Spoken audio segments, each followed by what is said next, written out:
So I wrote the script in 24 hours and I shot the film in 7 days. And it's called Curse of Tartu. And when I sat down, I said, what the hell can I write about?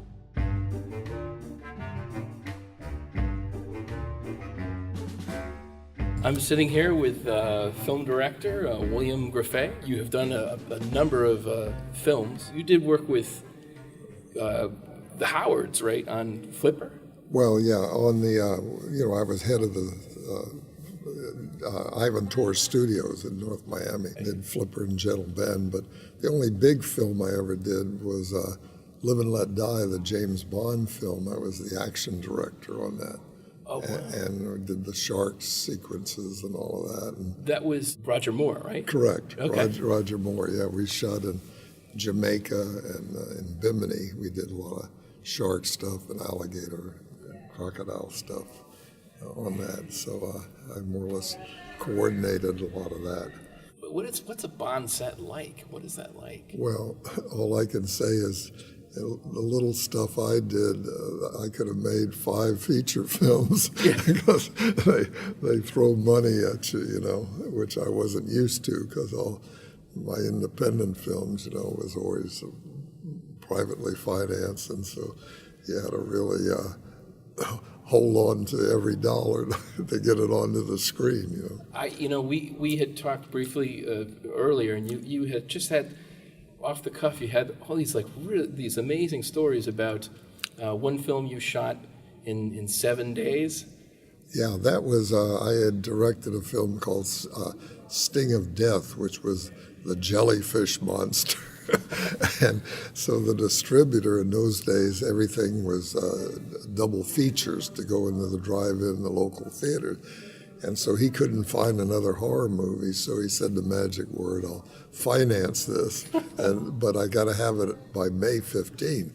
Well, back then, the filming, the damn cameras weighed 200 pounds, and the editing was a nightmare. It took you forever. It's not like today with digital, and computers and all of that. So I wrote the script in 24 hours, and I shot the film in 7 days. And it's called Curse of Tartu. And when I sat down, I said, what the hell can I write about, So I just took the age-old thing where the Pharaoh in Egypt, anyone disturbs the pyramid, he'll come back as a wild creature and destroy him. So I just moved that into the Everglades and had a ancient Indian witch doctor that comes back as a wild animal and kills people, So anyway, the film is insane. The thing's still in distribution all over the world. And you were saying in post, you're basically using what, the Steam Deck to? No. Every movie I made except one was 35 millimeter. And the big problem on independent is, I could only do 1 or 2 takes because the film was so expensive to develop it and all. And where today it's a no-brainer with these lightweight cameras weighed 3-5 pounds, and you can do as many takes as you want, But it's so we had to rehearse and hope the actors remembered their lines and all of that, because you couldn't do tons of takes. And then in post, you were saying that because I've edited features before, but I've done it, non-linear on a computer. Oh yeah. And that is 100 times easier than actually cutting. Oh yeah, no. Quick, an example being like when I did Impulse. Well, it was William Shatner. Well, let's say I was editing on the Moviola, which was, what's called a work print, and you didn't ever touch the real negative till you're ready to cut it. And so anyway, let's say one actor wasn't performing, I knew I could cut away to Shatner. So I'd say to the, assistant editor, I'd say, this is scene 33, look up Shatner, close-up.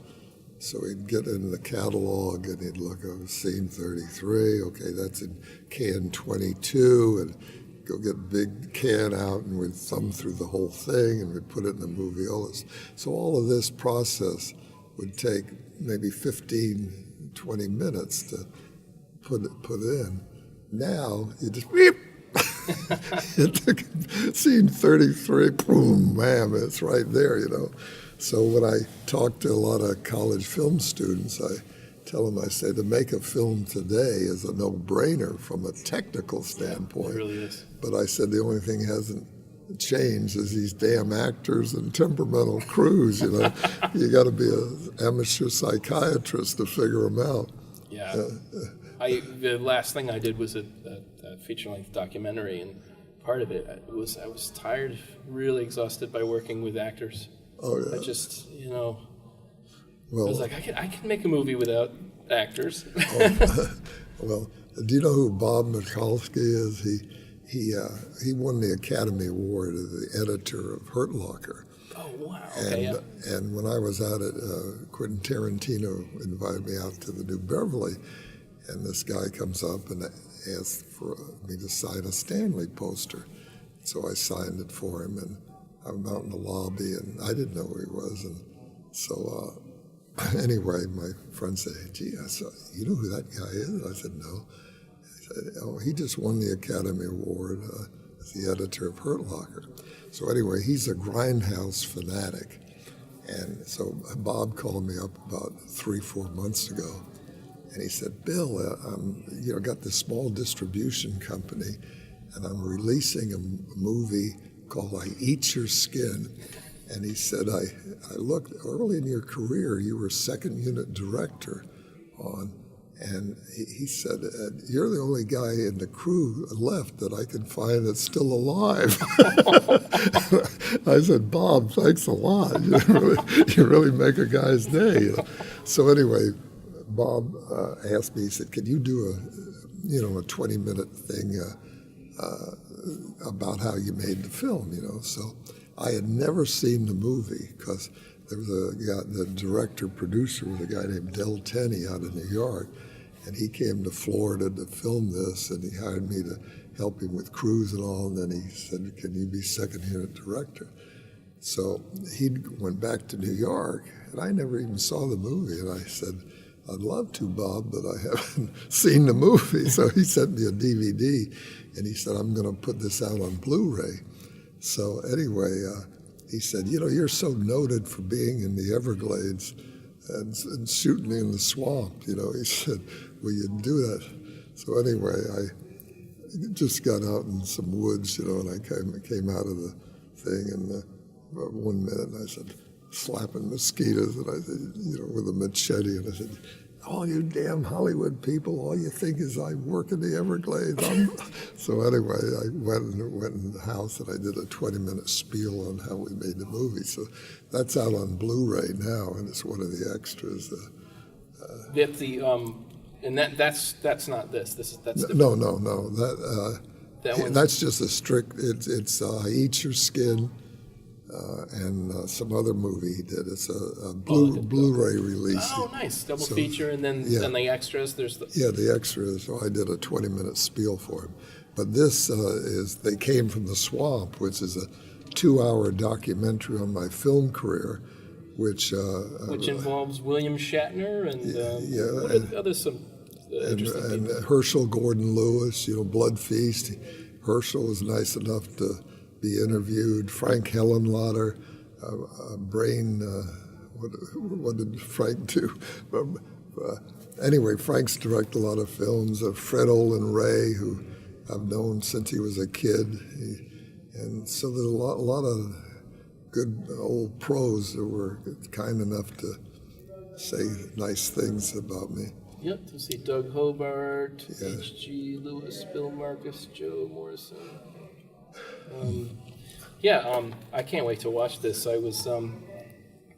So you worked with Shatner on 3 different pictures? Yeah, I did Impulse, which was where he plays a psycho killer, and then I did 20 half-hour films for Bacardi Rum, In person, Shatner is a very funny guy, And so when I was shooting the Bacardi film, I called him up and I said, I don't have the money. I'd pay you on a feature, but I'm got to shoot this in Puerto Rico. Would you come down? And he said, well, I got a girlfriend. Well, I said, bring her. So he said to me, he said, well, how much you got in for wardrobe? Well, all he had to wear was a shirt. And I said, well, I guess about $100. And there was a pause. He says, well, maybe I could go to Kmart and find something. but anyway, so he, on this, they came from the swamp. There was an interesting thing in the, where on the film Impulse, I used Harold Oddjob Cicada, the big Oriental from Goldfinger that threw the hat. Yes. And so Shatner accidentally, the whole rig slipped, and Cicada was literally hanging, choking to death. And so, anyway, Shatner sees it and he tries to pick Cicada up. Well, Cicada is like 250, 60, And so we all ran in, and he cut the rope. And so anyway, when Tarantino had me out to the New Beverly, I called Shatner up and I said, about this behind-the-scene footage I just had found. And he said, I got to see this. So I went by, and he looked at it and said, he said, it's great, but there's no damn sound, And I said, well, there was an amateur guy just filming behind the scene. He said, well, I'd narrate this, So anyway, he ended up narrating it, and that's one of the extras on They Came from the Swamp. I can't wait to watch it. So, your career, the time era, a lot of the independent films you did, seems to run parallel a bit to Roger Corman. I mean, Roger Corman's kind of been going forever, and he's still going, But I noticed that, when I think of, I think of Corman films like Bucket of Blood, or really, fun, lo-fi stuff, so were you? I know that you obviously you had met with him quite a bit, but did you ever feel like you were rivals in a way? Because no. See, I mean, Roger did the majority of his stuff in California. I mean, I was a regional filmmaker, and so I always welcomed, like Herschel Gordon Lewis came down from Chicago. They were going to do Blood Feast. Herschel and Dave Friedman, his producer, called me up and said, Bill, can you help us get a cruise and stuff? And so I always helped filmmakers because I figured the more I helped people coming in, then the equipment houses would stay, the lab would stay, et cetera, So, back in those days, I mean, I'll give you an example. See, nobody was competition like Corman, because everybody was competition. Like when I did Stanley, which is my where I used all real rattlesnakes, we opened in Los Angeles the weekend, the original Godfather. Yeah, wow. Stanley cost $125,000 to make. I grossed $179,000. The Godfather grossed $181,000. Oh my God! See, and so as I said, the best thing I ever learned was when Sam Arkoff, who was head of American International, said, "Bill, I've never heard of anybody walking up to the box office and before they plunk down their money, they say, how much did this film cost to make?" They go for some reason, Yep. And so I never felt.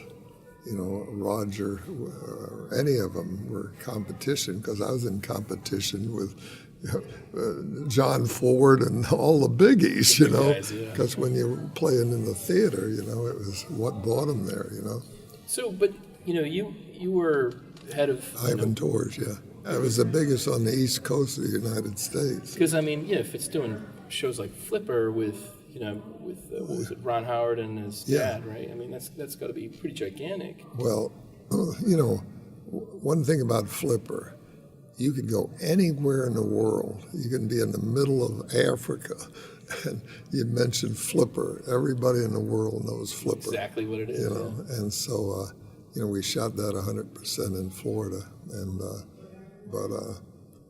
anyway, Ivan Tors more or less brought in the Hollywood system into Florida, where I was always independent, And So where did that come about in your career, like being part of that, and then versus? well, what was funny is when they asked me to head up Ivan Tors, well, I'd never had a job, where I had to go 9 to 5, and so it was quite an honor to be asked to be head of the studio.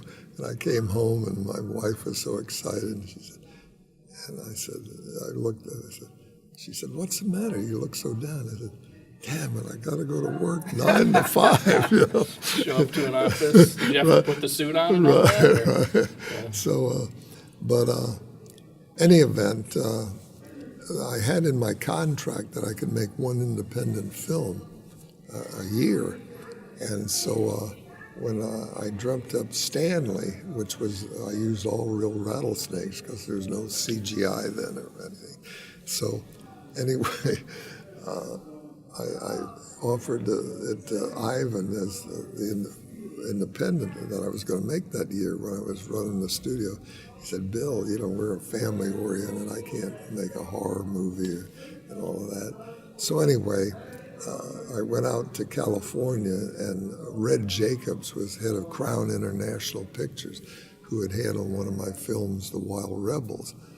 So I don't know what the hell I ate that night, but I dreamt Stanley. And, I woke up and I said, "Man, that's not bad," because Willard had come out, and Right.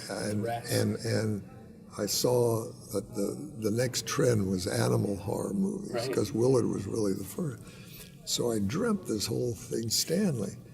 And so I said, "Well, that's not half bad." So I went to see Red Jacobs over at Crown. And Red was a crusty old distributor with a cigar out, The old school distributor. Yeah, the old with the cigar. school, So anyway, I said, "Hey, Red, I got a great idea for a movie." He said, "Well, leave me the screenplay and I'll read it over the weekend." I said, "I don't have a screenplay." "Well, okay, give me the synopsis." I said, "I don't have a synopsis." So he says, "Grefe, you son of a bitch, get the hell out of my office. What are you wasting my time for?" Well, he had a big box of Cuban cigars, and I reached in, "You get your hands away from those," and he's screaming at me, and I said, "Red, calm down. Let me tell you the story." So I told him the whole story, because it was like I dreamt the whole damn thing. And so, anyway, he brought in Mark Tenser, who was his vice president and his head of distribution. That guy came in, and so I told him the whole story. And Red said, "How much will you make this for?" And I said, $125,000. He said, "I'm only going to put one monkey on your back." He said, "I got to have it April 15th, which was the magic thing. And this was the end, because the drive-ins all opened April 15th. So it was This was in latter part of November. And they did it for April. So I thought, what the hell, I got to get this in the can. And you got to edit, right? That was the big See, and when you shook hands with Red Jacobs, that was as good as any contract today. I mean, it was the old school. When you shook hands with a guy, that was it, So anyway, I knew this insane writer, Gary Crutcher. I mean, the guy's nuts, I mean, he was always drugged out. So I said I wasn't going to turn down the deal with Red. So I said, "No problem, Red. Yeah, okay." So I called up Gary in L.A. and I said, "Gary, I got to take the red eye back to Miami." And I said, "Meet me at the L.A. airport." So he met me at the L.A. airport. And he was a real pill popper, And I said, this was a Friday night. And I said, "Gary, I got to have a screenplay Tuesday morning," which there were no faxes, there were no emails, none of that stuff, which meant Monday night, he had to put it on an overnight plane to get it to me. So Gary just popped the pill, stayed up for 3 days, and wrote the whole damn thing, and we started shooting, you know. What was it, maybe like a 70-page script? Or how? No, it was about a 90-pager. With a lot of, but, you know, what was so funny is Red Jacobs didn't believe all the stuff I was going to do with real rattlesnakes, you know. So he sent an executive producer down to keep his eye on me. So I met him at the airport. And I had a wild animal trainer, a guy named Frank Weed that lived in the Everglades. And so I knew Frank could handle these rattlesnakes. And so this exec producer said, Bill, you know, we're at the airport. I'm going to take him to the hotel. He said, Bill, listen, can I meet this Frank Weed, you know? So I said, yeah, no problem. So we drove out. And so I went to his house, and Frank wasn't there, but his 18-year-old son was there. And so we walk in his little cabin, and right in the middle of the thing, he has this, like, 20 rattlesnakes in the, like a cage in the living room. You know, well, it was in December, and it was pretty cold for Florida. And so this Johnny was the guy's name. He said, "What do you get these rattlesnakes in the living room for?" And he said, "Well, Bill's got to use them, and we didn't want them to get cold." So he said, "Do you ever handle these like your father?" And the kid reaches in, boom, grabs like a 6-foot rattler. And the California guy said, "My God, don't you ever get stung?" And the kid said, "Yeah," and he holds up, and one finger's missing. And he said, "Well, what do you do?" And he said, "Well, we were out getting water moccasins, and one hit me on the end of the finger." He said, "Well, what do? You rush to the hospital or what?" He said, "No, we were getting like $10 for snakeskin belts." He said, and that day, my arm turned black up to my shoulder, and my finger turned completely black, and I had to cut it off. And the guy, Johnny, said, "You cut it off? What do you mean?" The kid reaches over, and he's got a jar full of alcohol with his finger floating in. And Johnny said, "Grefe, we can leave now." So he never questioned me again what we're going to do. You had talked about Psychedelic Priest and Right. how it had no script, and I just thought it was such a fascinating story. Sometimes I fantasize about being able to do a movie with no script, you know. But how did that come to be? Well, this insane writer, this was in the hippie days, and in L.A., all the hippies were on Sunset Boulevard. They were sleeping in doorways up in the hills and all that. So he calls me up from L.A., and he said, "Bill, jump on a plane, get out here. You know, I want you to direct this movie." And I said, "Well, send me a screenplay." And he said, "I don't have no, he didn't tell me he didn't have one. He said, "Look, there's not time. We got to shoot this immediately. Get on the trend." And he tells me about a young priest that leads this church and travels with the long hair. So anyway, I said, I'd been around the block, you know, and I said, "Well, look, send me X number of dollars and send me a round-trip ticket." So about a week later, the round-trip ticket comes in and half my salary. So I go out to L.A. and he meets me at the airport, and I said, "Give me the screenplay. I got to see what I'm going to do here." He says, "Bill, I'm in serious trouble." And I said, "What are you talking about?" "I don't have a screenplay." And I said, "You don't have what the hell do you bring me out here for?" You know.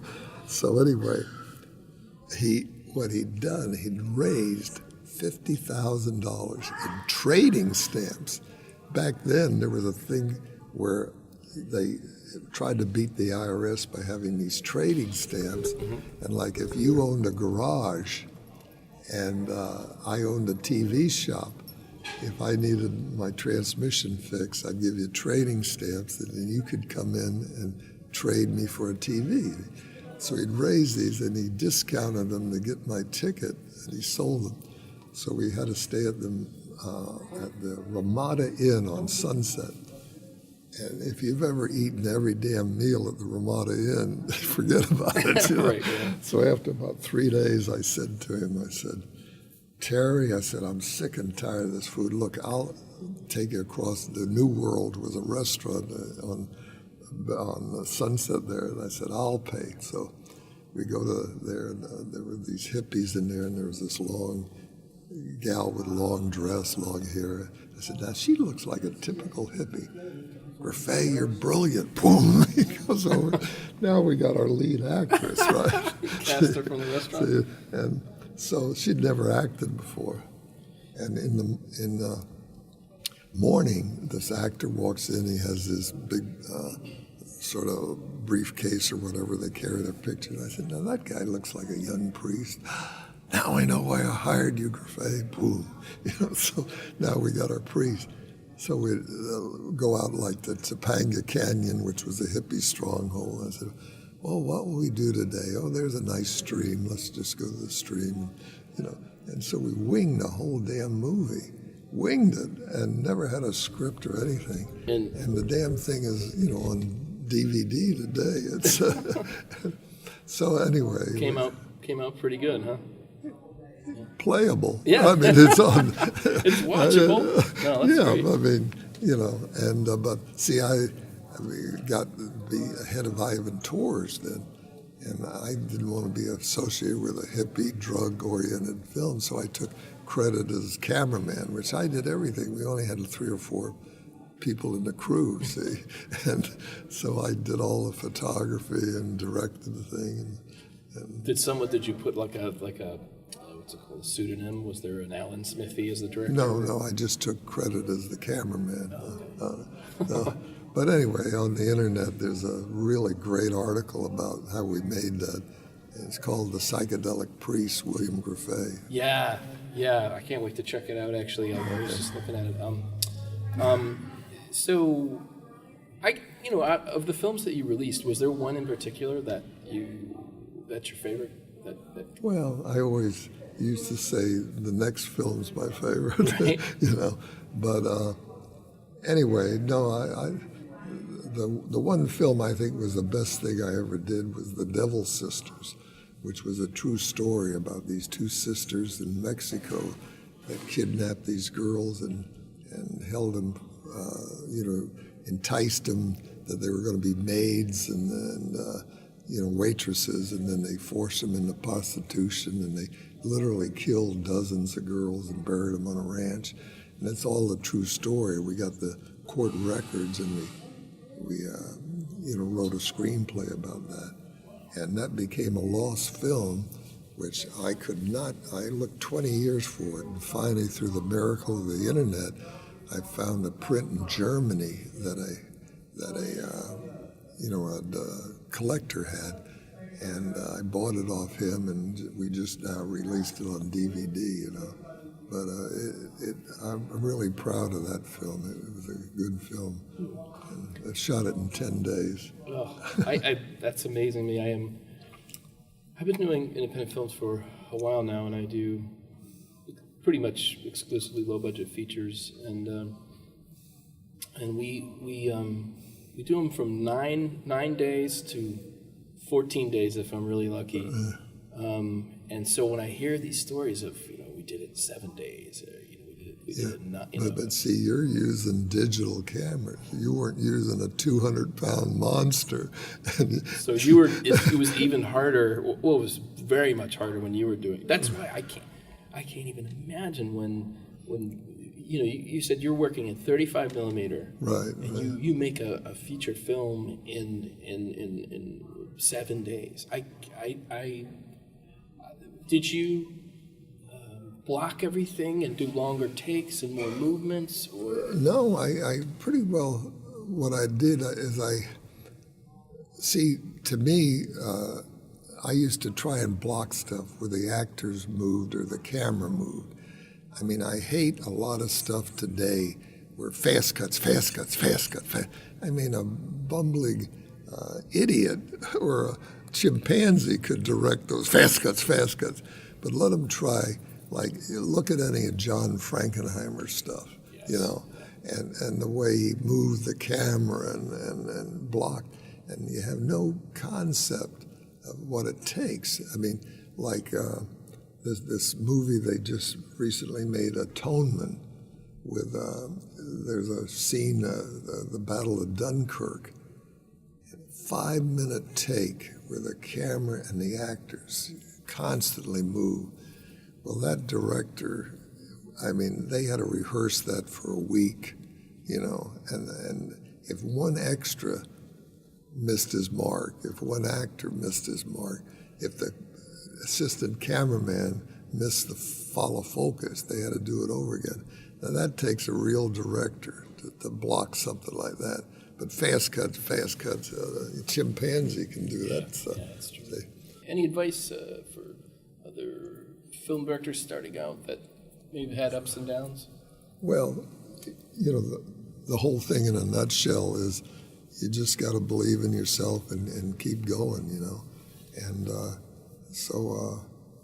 key, though, that I teach film students in these film schools, they teach everything but the two most important things in filmmaking. They say, what is that? And I said, finance and distribution. Absolutely.